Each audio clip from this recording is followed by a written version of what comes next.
Welcome back to the channel. We are deeply honored to have you here again on this journey through spiritual clarity, practical insight, and ancient wisdom made accessible for the modern heart.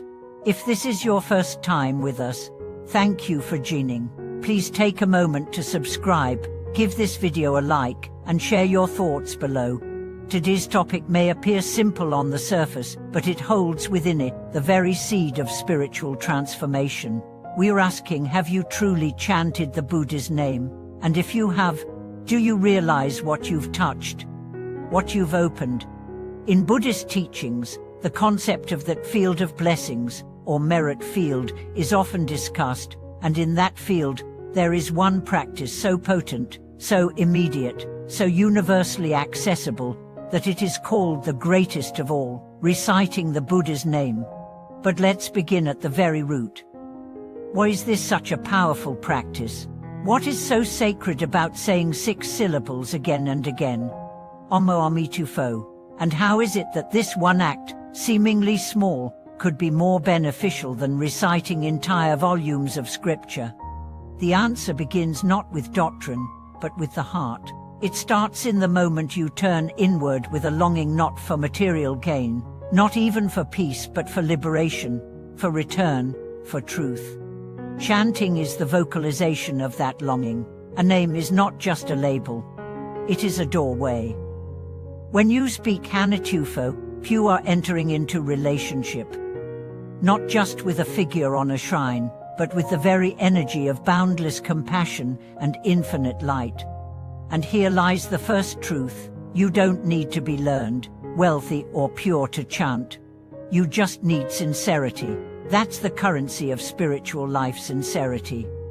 You may come from any background, carry any number of regrets, be burdened by mistakes or doubts, and still, the Buddha hears you.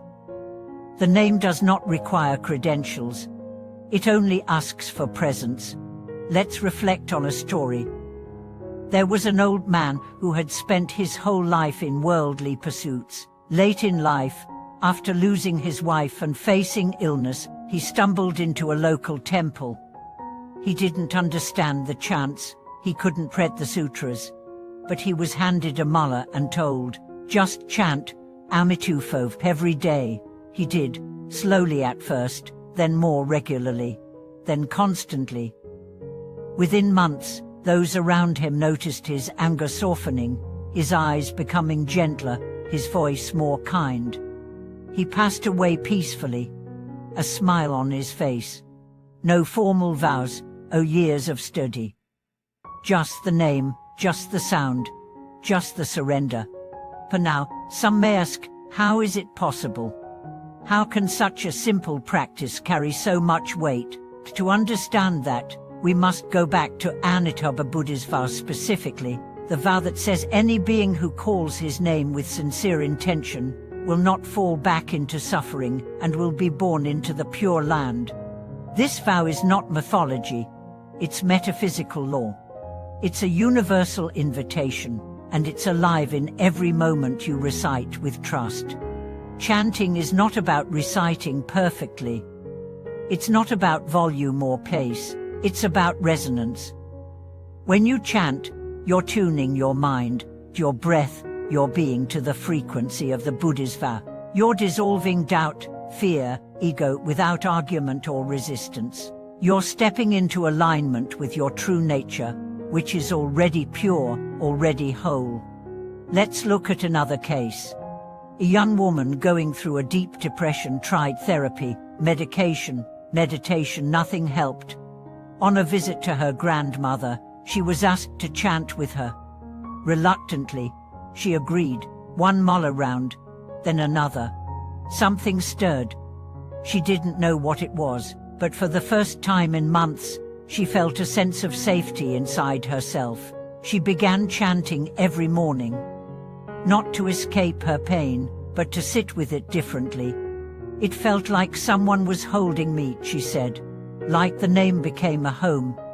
The Buddha's name is more than a mantra. It's a mirror. It reflects back the deepest part of you, the part untouched by trauma, grief, or self-hatred. It's not magic. it's memory. The memory of your innate Buddha nature.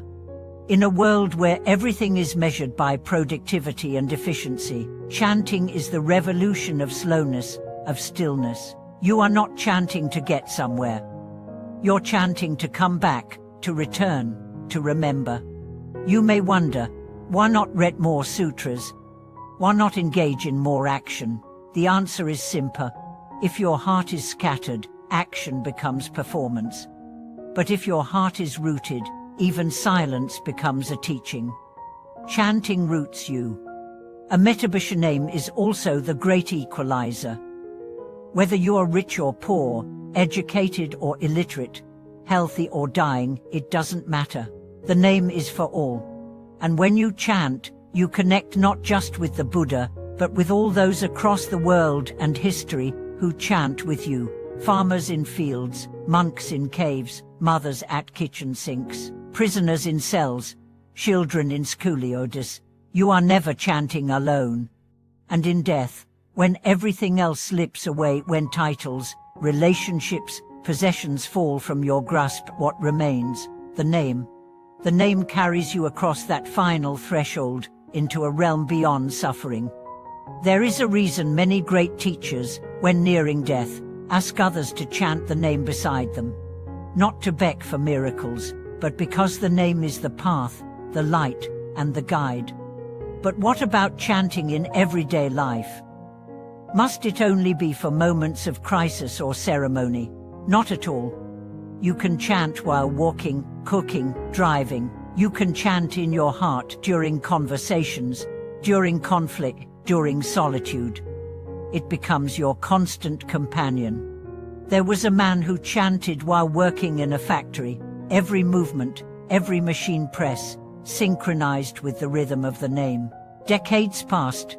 When he retired, he said, "I didn't just build parts, I built a temple in my heart." This is the silent revolution of any info.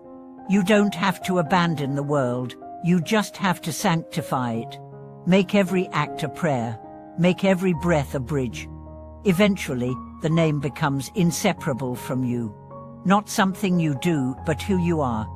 For so, have you really chanted the Buddha's name? Not just spoken it, but inhabited it. Let it echo in your marrow. Let it melt your pride. Let it break your grief. If not, it's never too late. If yes, go deeper. One name, infinite light, infinite life.